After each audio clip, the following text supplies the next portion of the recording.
ये जो पोषक तत्व हैं पिछले भाग में बताए थे, कोई बता सकते हो? कुछ बच्चे हैं तो बोलो, तुम ही लोग बोलो, हम लिखते हैं। पहला क्या है? उधर से भी बोलिए। कार्बोहाइड्रेट। पहला है कार्बोहाइड्रेट, ठीक है। दूसरा क्या है? प्रोटीन। प्रोटीन। तीसरा क्या है? वसा। वसा। चौथा क्या है? विटामिन। विटामिन। और पांचवा है खनिज लवण, ठीक है। खनिज लवण। तो ये मुख्य रूप से पांच खनिज लवण, पांच पोषक तत्व हो गए। और दो को और शामिल किया गया है, जिसमें छठा है, बोलो, रुक्षांश। हाँ, और सातवां क्या है? इसको फाइबर भी कहा जाता है। क्या कहलाता है? जल। फाइबर। इसको कहते हैं फाइबर। और सातवां जो है जल है। यानी 7 प्रकार के पोषक तत्वों के बारे में पिछले क्लास में भी पढ़े थे, है ना। और इन सारे को न्यूट्रिएंट्स भी कहा जाता है। इंग्लिश में इसको क्या बोलते हैं? न्यूट्रिएंट्स। यानी न्यूट्रिएंट्स ऑफ फूड जब कहा जाएगा, फूड का न्यूट्रिएंट्स, तो ये सारे कहलाएंगे, ठीक है। अब दूसरा जो इसके भाग में पढ़ा जाता है, पोषक तत्वों के स्रोत, यानी किससे किससे प्राप्त होते हैं, ठीक है। तो कार्बोहाइड्रेट किससे प्राप्त होते हैं? कुछ लोग बता सकते हो तो बताओ। जैसे कार्बोहाइड्रेट का मुख्य स्रोत क्या है? चावल, गेहूं। चावल, गेहूं। इसके बाद मकई से भी कार्बोहाइड्रेट काफी मिल जाता है। आलू, सब्जियों में जो आलू होता है। और कार्बोहाइड्रेट का दूसरा नाम मंड भी कहा जाता है, ठीक है। क्या कहते हैं? स्टार्च या मंड। या स्टार्च, अंग्रेजी में इसको क्या कहेंगे? स्टार्च या मंड भी कहा जाता है। यानी मंड कहे, कार्बोहाइड्रेट कहे, दोनों को एक ही चीज समझते हैं, है ना। तो ये किसमें मिलता है? मुख्य रूप से चावल, आलू, माने जो पेट भरने वाला भोजन इसे कह सकते हो। क्योंकि चावल से पेट भर सकता है, रोटी से पेट भर सकता है ना। मक्का भी खाकर के लोग पेट भर सकते हैं।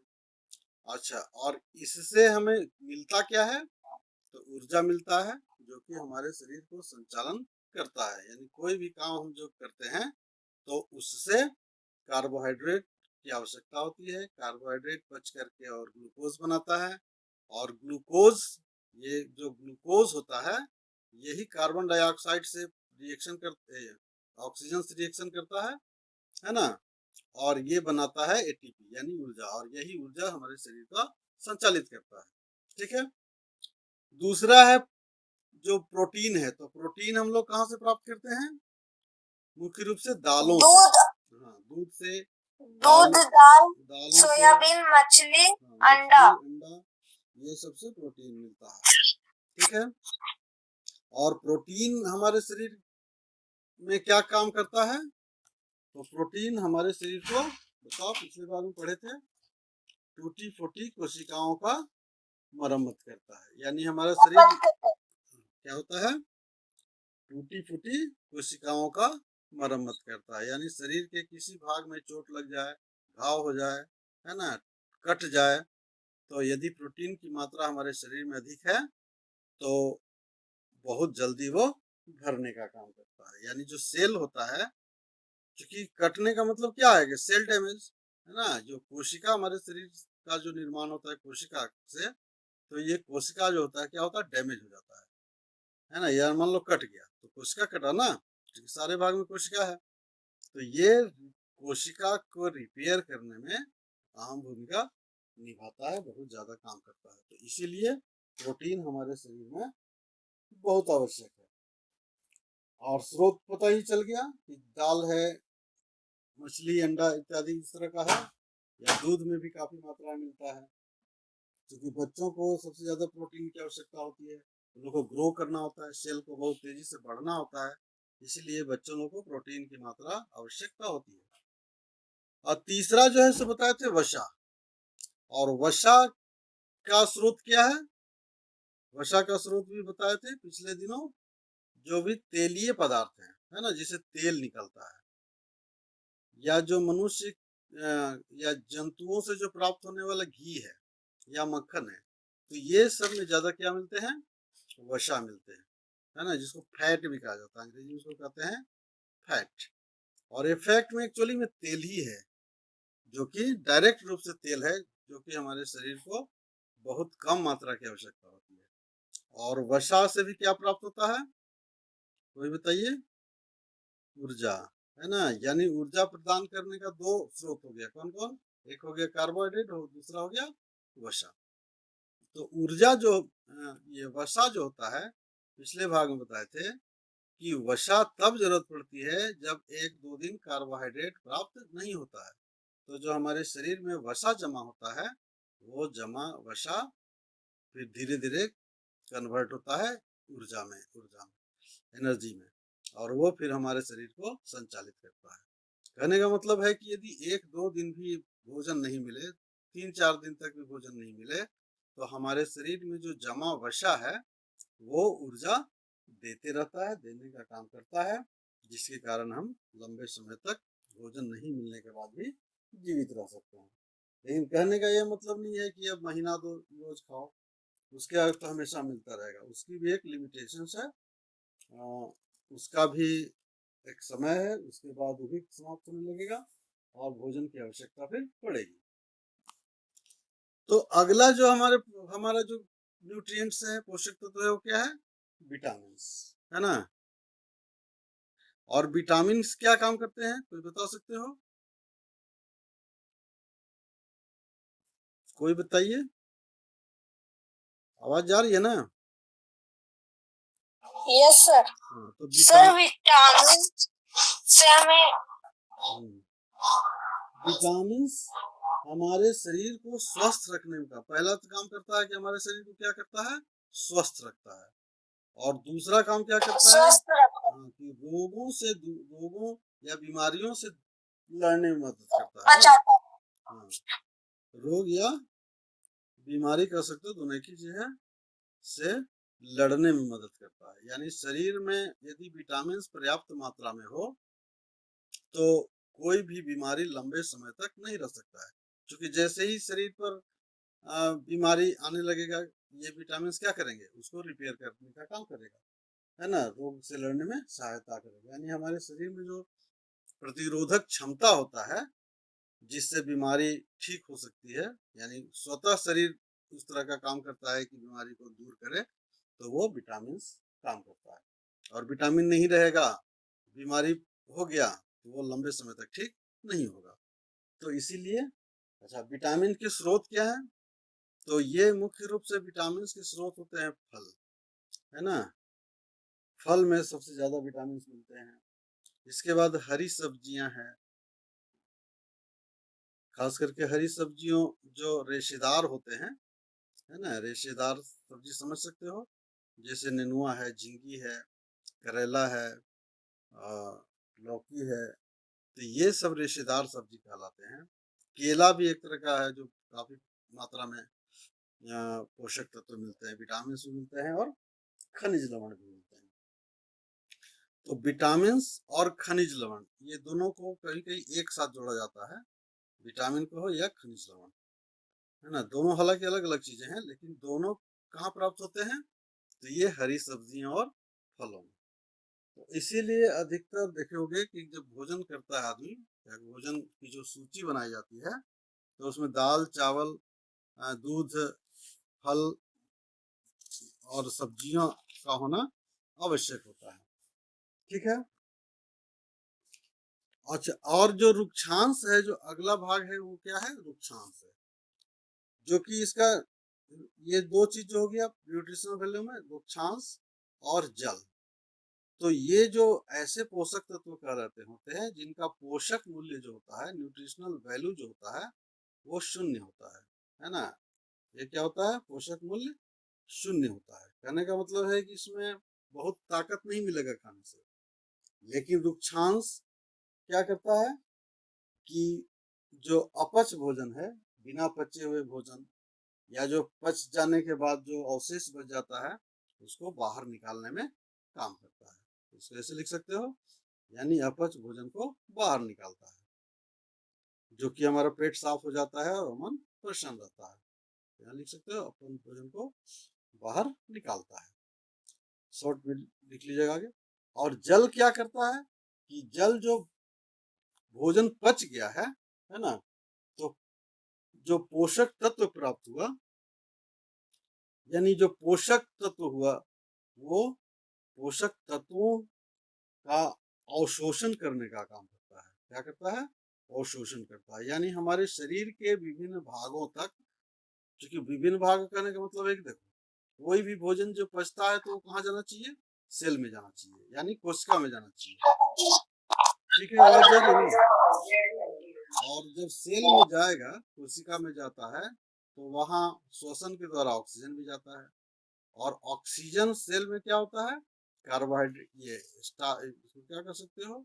ग्लूकोज, जो कि भोजन के पचने के बाद मिलता है। तो ये ग्लूकोज और ऑक्सीजन मिला करके और H2O बनाता है, यानी जल बना, तीर से दिखा, ये जल बनाता है, कार्बन डाइऑक्साइड बनाता है, और मुख्य रूप से ATP बनता है, जो पहले बता चुके हैं। तो कहने का मतलब है कि जो जल है, ये जल जो ग्लूकोज है, ग्लूकोज को अवशोषित करने में मदद करता है।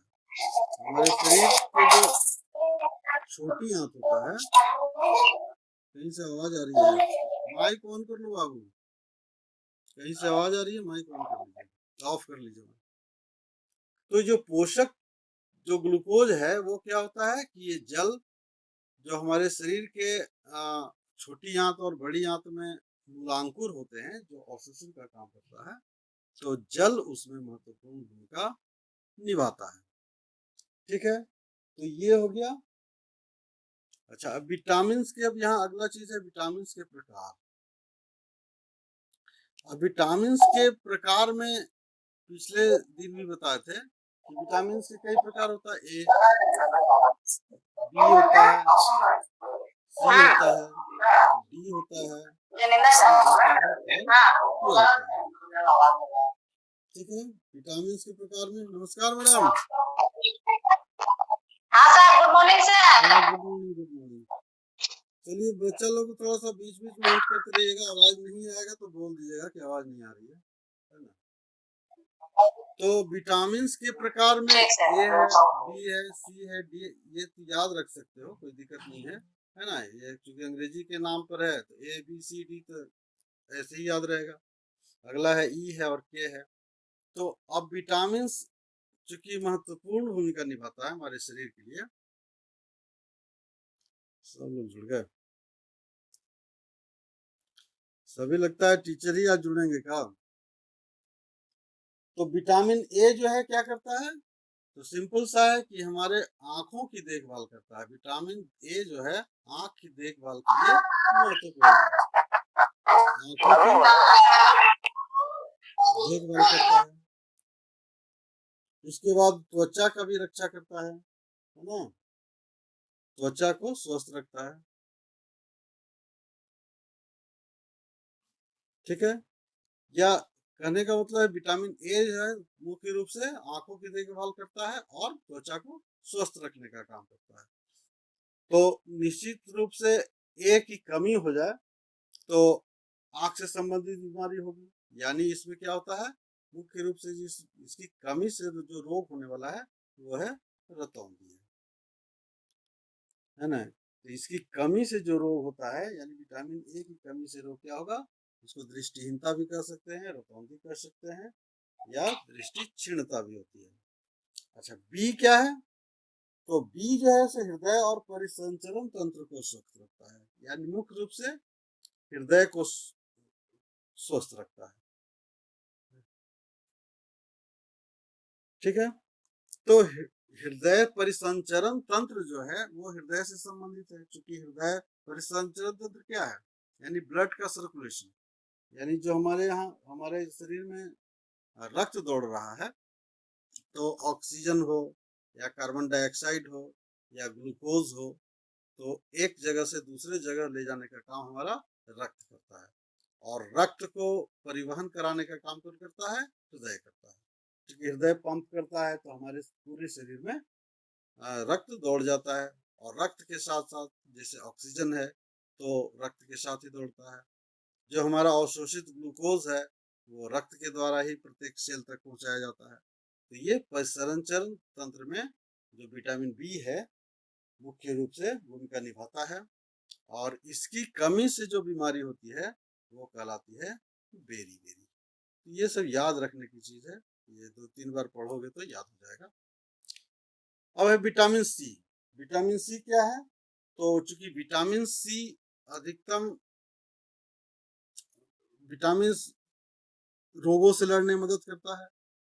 तो विटामिन सी जो है, जो साधारण जैसे सर्दी हो गया, खांसी हो गया, इस तरह का जो सामान्य बीमारियां हैं उसको दूर करने का काम करता है। यानी यहाँ पर लिखा जा सकता है कि बीमारी दूर करने का काम करता है। अक्सर देखे होंगे किसी तरह का सर्दी खांसी हो जाता है तो डॉक्टर्स विटामिन सी लेने की सलाह देते हैं। लेकिन इसकी कमी से जो रोग होने वाला है वो है स्कर्वी। यानी स्कर्वी नामक एक रोग है जो विटामिन सी की कमी के कारण होता है। फिर विटामिन डी है। विटामिन डी हमारे हड्डियों और दांतों के लिए आवश्यक होता है। यानी जो विटामिन डी की कमी हो जाती है तो हमारी जो हड्डियां हैं वो कमजोर हो जाती है। और विटामिन डी का स्रोत क्या है? सब लोग जानते हो, विटामिन डी का स्रोत होता है सूर्य का प्रकाश। यानी सूर्य के प्रकाश में काफी विटामिन डी पाई जाती है। इसीलिए अक्सर देखोगे कि बच्चों को, छोटे छोटे जो बच्चे हैं जिनकी हड्डियां अभी विकसित हो रही हैं, उनको विटामिन डी यानी कहो धूप में रखने की सलाह दी जाती है। थोड़ी देर के लिए छोटे छोटे बच्चों को धूप में रखा जाता है ताकि उनको विटामिन डी मिले और उनकी हड्डियां स्वस्थ रहें और अच्छी तरह से विकसित करें। और विटामिन डी की कमी से जो रोग होता है वो होता है रिकेट्स, है ना। क्या होता है? रिकेट्स होता है। रिकेट्स क्या है? रिकेट्स एक प्रकार का बीमारी है जिसमें शरीर की हड्डियां कमजोर हो जाती हैं, पतली हो जाती हैं, जो थोड़ी सी चोट में भी टूटने की संभावना रहती है। तो इसलिए विटामिन डी बहुत आवश्यक है ताकि हड्डियां जो है सो मजबूत हो सके। और विटामिन ए क्या करता है? ये है विटामिन त्वचा एवं प्रजनन अंग को स्वस्थ रखता है। ठीक है, त्वचा एवं प्रजनन अंग को स्वस्थ रखता है। तो विटामिन ए की कमी से क्या, विटामिन ई की कमी से क्या होगा? तो प्रजनन से संबंधित बीमारी हो सकती है ना, या त्वचा से संबंधित बीमारी हो सकती है। क्योंकि विटामिन ए त्वचा और प्रजनन अंग को स्वस्थ रखता है, तो विटामिन ए की कमी यदि हो जाती है तो त्वचा में रूखापन आ जाएगा। कभी कभी ज्यादा उसमें से कुछ सेल जो है सो डेड होने लगते हैं, चिमटा जैसा उखड़ने लगता है, तो ये त्वचा विटामिन ई की कमी से होता है। और प्रजनन संबंधी कुछ बीमारियां भी हो सकती हैं। और अंत में जो हमारा विटामिन के है, ये बहुत ही इम्पोर्टेंट काम करता है कि रक्त को थक्का जमाने में मदद करता है। विटामिन क्या करता है? रक्त को थक्का जमाने में क्या काम होता है? थक्का जमाने का काम करता है। आवाज जा रही है सर?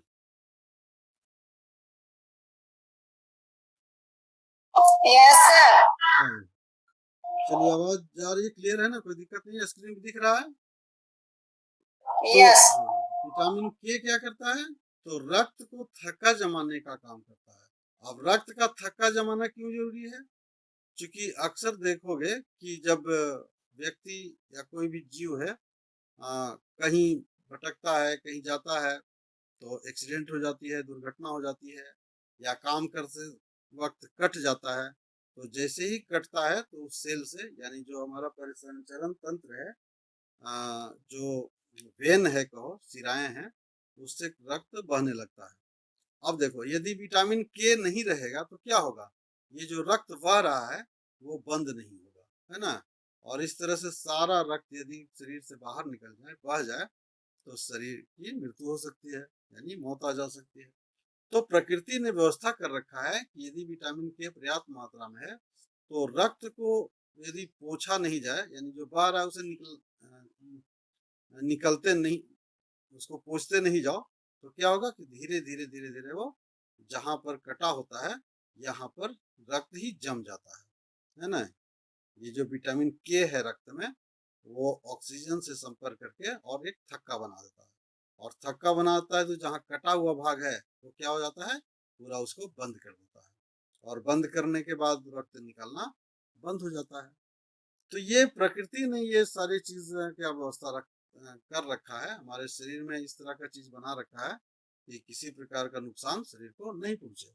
तब है कि उसके लिए क्या होना चाहिए, विटामिन के होना चाहिए, या ये आंखों की देखभाल के लिए विटामिन ए होना चाहिए। उसी तरह से त्वचा की देखभाल, हृदय की देखभाल के लिए बी होना चाहिए, बीमारियों। तो ये कहने का मतलब है कि ये विटामिन हमारे शरीर में होना चाहिए, ठीक है ना, तभी ये हमारा शरीर जो है तो स्वस्थ रह पाएगा। और इन सारी चीजें जिस भोजन से प्राप्त होता है उनको कहा जाता है संतुलित भोजन। क्या कहते हैं, संतुलित भोजन, यानी बैलेंस्ड डाइट। और बैलेंस्ड डाइट में ये जितने भी सारे पदार्थ हैं, कार्बोहाइड्रेट भी होना चाहिए, प्रोटीन भी होना चाहिए, और पिछले भाग में बताए थे विटामिन भोजन पिरामिड के बारे में, है ना। भोजन का पिरामिड किस तरह का होता है, यानी इस तरह का जो पिरामिड होता है, ये देखो, ये जो भाग है चौड़ा वाला भाग है, यहाँ कार्बोहाइड्रेट का है, ये क्या है, ये कार्बोहाइड्रेट है। कहने का मतलब एक कार्बोहाइड्रेट चौड़ा में है तो ज्यादा मिलना चाहिए, ठीक है।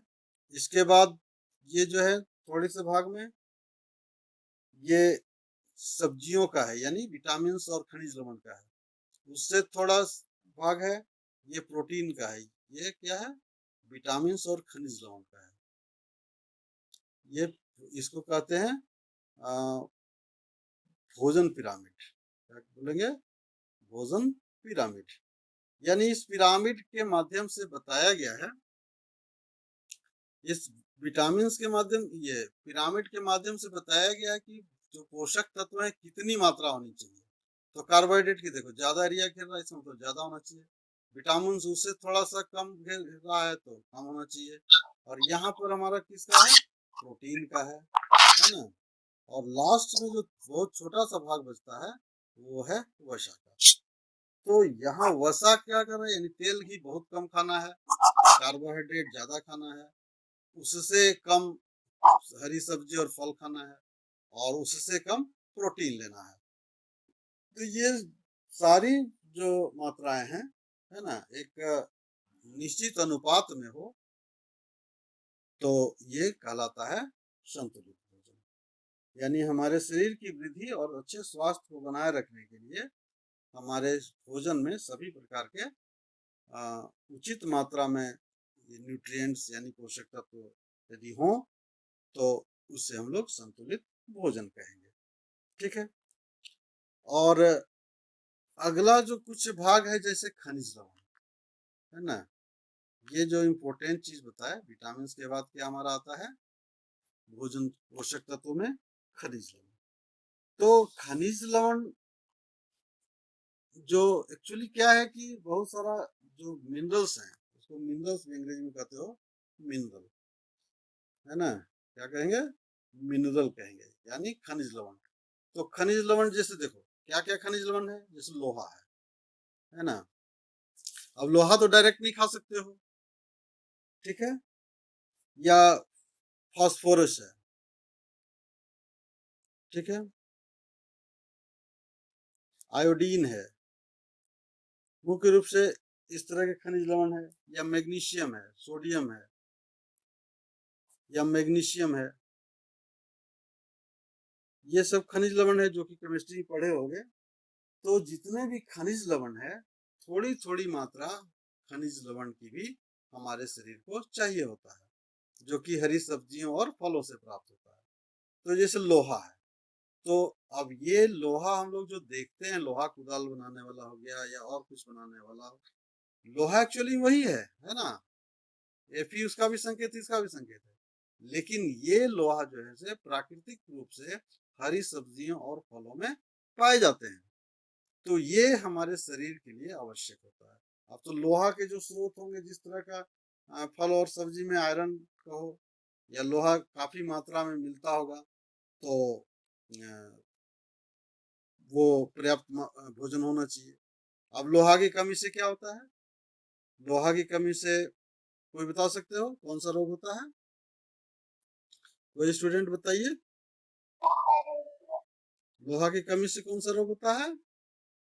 एनीमिया, है ना? क्या होता है? एनीमिया होता है, या इसको रक्तहीनता भी कहा जाता है। कहीं कहीं क्या कहते हैं? रक्तहीनता। अब ये रक्तहीनता जो है या एनीमिया, ये शरीर में जो लोहा है उसकी कमी से होता है। अब चूंकि लोहा का काम क्या है, कोई बता सकते हो लोहा का काम क्या है? जो हमारे शरीर के जो रक्त होता है। सर किसी का माइक्रोफोन आवाज आ रहा है। कोई माइक्रो ऑन है बाबू, बंद कर लीजिए। हाँ देखो, रक्त में जो होता है लोहा क्या काम करता है? रक्त में क्या पाया जाता है? लोहा पाया जाता है। और ये लोहा जो है ये ऑक्सीजन को सोखने का काम करता है। क्या करता है?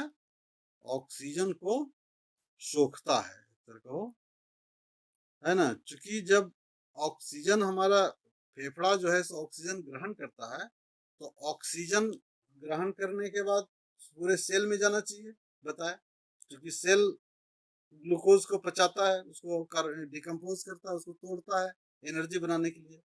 तो ये जो रक्त है और रक्त में जो उपस्थित लोहा है ये ऑक्सीजन को सोखता है और सोख करके फिर अपने में मिला करके और सारे सेल को पहुंचाता है।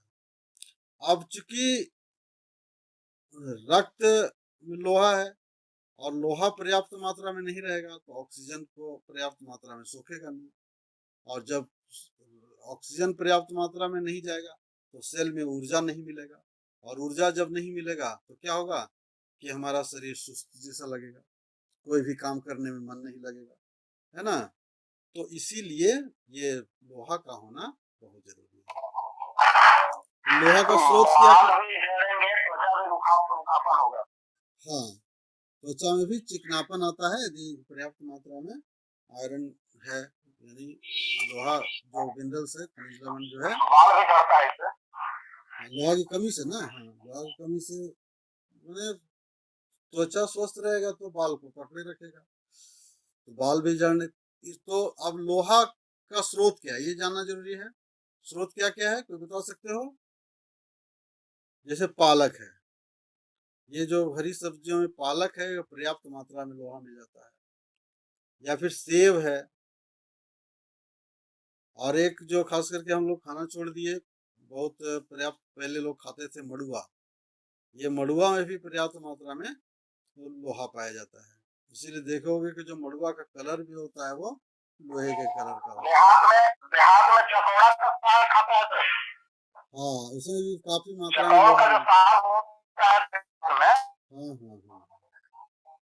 अच्छा, एक चीज और है सर, अंकुरित चना। सेव में स्पष्ट दिखता है। हाँ, सेव में स्पष्ट दिखता है, खासकर 5 मिनट छोड़ दो तो सेव में जंग लग जाएगा। जंग लग जाता है, लोहा चूंकि रिएक्शन कर जाता है ऑक्सीजन से रिएक्शन करा के ऑक्साइड बनाता है, जिसके चलते वो लाल लाल दिखने लगता है। तो ये अंकुरित अनाज इम्पोर्टेंट है खाना, यदि, और ये बहुत महंगा भी नहीं है। मान लो अभी सेव बहुत महंगा है, पालक तो बहुत महंगा नहीं है, 5 रुपए मुठा मिल गया, खा लिया। अंकुरित चना, चना या मूंग हो गया, या कोई भी और जो दाल है उसको यदि हम तोड़ने के लिए एक दिन पहले छोड़ दिया जाए, तो ये सब जो स्रोत हैं ये मुख्य स्रोत हैं लोहा के। ठीक है, तो ये चीज जानना जरूरी है कि इसके स्रोत क्या क्या हैं। क्योंकि लोहा हमारे शरीर को चाहिए, क्यों चाहिए? क्योंकि ऑक्सीजन को सोखता है, ऑक्सीजन हमारे शरीर के सभी भाग में रिएक्शन करके ऊर्जा देता है। ठीक है, दूसरा है आयोडीन या फास्फोरस। तो फास्फोरस के स्रोत क्या है? फास्फोरस मुख्य रूप से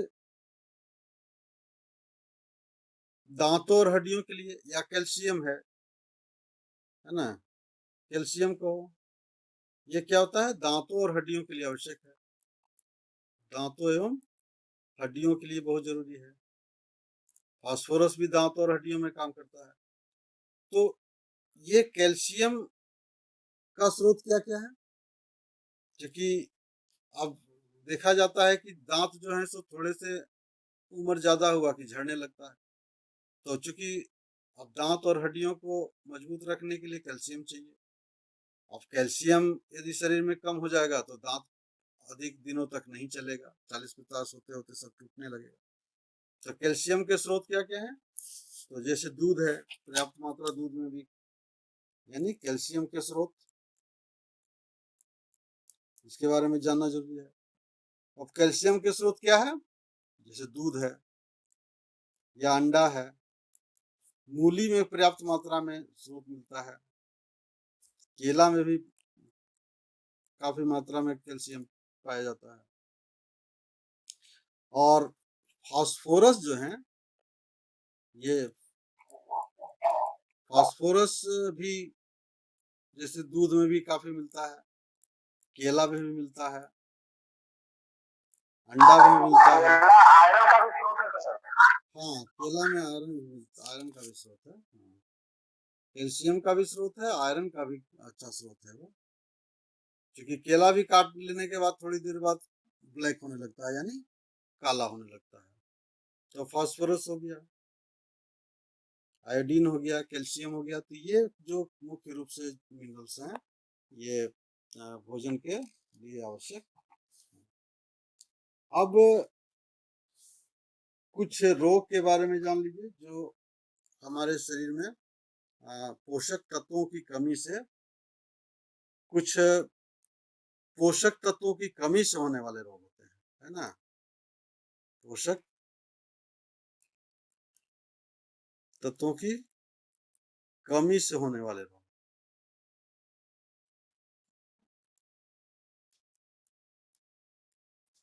तो एक तो रोग पहले बता दिया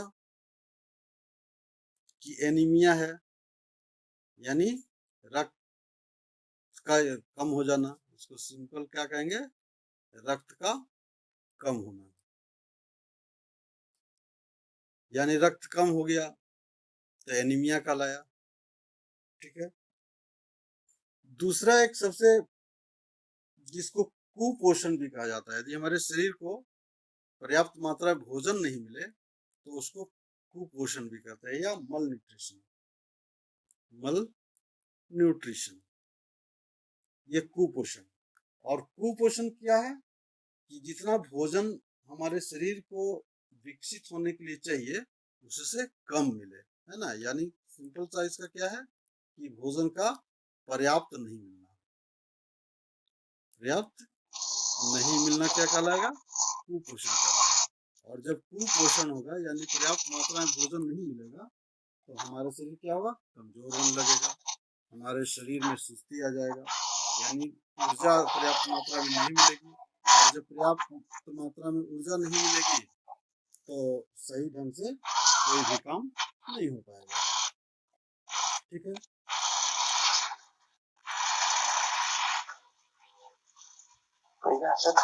कहीं से आवाज आ रही है? माइक ऑन है। चलिए, तो दूसरा है, तीसरा जो रोग है वो है सूखा रोग। क्या है? सूखा रोग, जिसको मैरास्मस भी कहा जाता है। क्या कहते हैं? मैरास्मस।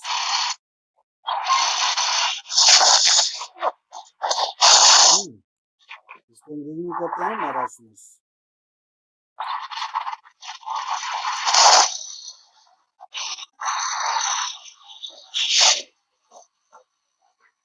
रोशन कुमार राणा, आपका माइक ऑन हो गया है, कहीं से बहुत तेज आवाज आ रही है आपकी तरफ से।